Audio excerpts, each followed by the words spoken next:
nevertheless beautiful. Once we get to our stop in 20 minutes, there is a beautiful lake there which you can admire and take photos of. Go to the bathroom. Okay, very similar in the sense to Germany in a way, and Switzerland. It's kind of like in the middle in that sense. And you know, with the schnitzels and the beers, apple strudels, very similar as well, okay, to Germany. But that's just like the stereotypical part of Austria, okay. And when we think of Austria, there's a lot more to that than what we know, okay.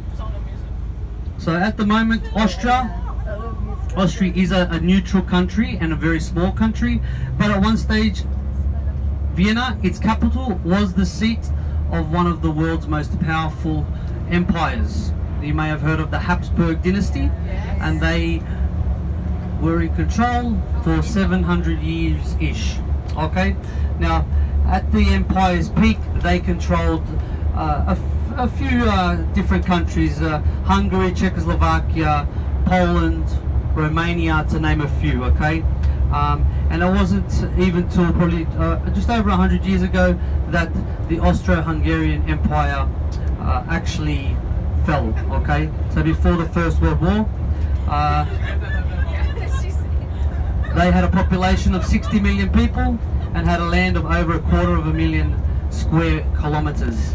So, and then 5 years later, they would be left with only about 6 million people and an area of just around 30,000 square kilometers.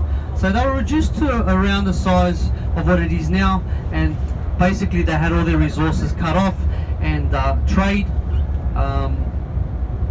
and previously, before the war that was, and then in the state of vulnerability, Hitler and the Third Reich found it very easy actually to take over, and they did exactly that in the late 1930s.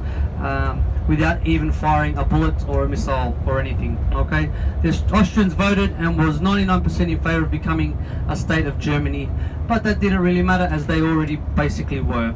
And then when Hitler and his regime fell at the end of World War II, the Allies helped restore Austria, and after 10 years, in about 1955, the country started to regain control as a neutral independent republic, and then it built itself up to become the country that it is today. It's a landlocked country surrounded by 8 countries. Okay, so if we think clockwise,